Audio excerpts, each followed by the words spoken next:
আসসালামু আলাইকুম রহমতুল্লাহি ওয়া বারাকাতুহু।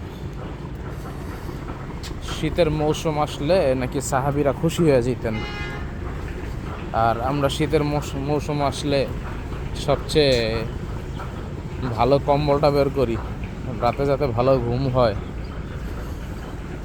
আল্লাহু আকবার। নামাজের কারো কোনো চিন্তা ভাবনা নাই।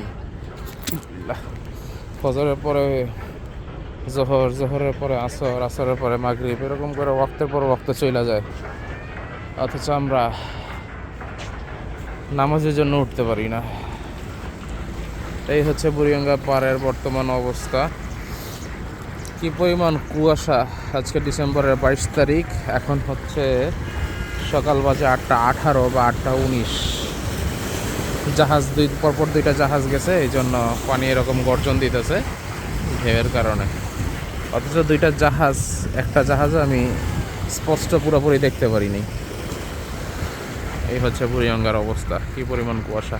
আর এইখান থেকে শ্যামপুর ইকো পার্ক বলেন, বুড়িগঙ্গা ইকো পার্ক বলেন, বা বিআরটিআই ইকো পার্ক বলেন, হোয়াট এভার ইট ইস, এইখান থেকে বুড়িগঙ্গা ব্রিজটা স্পষ্ট দেখা যায়।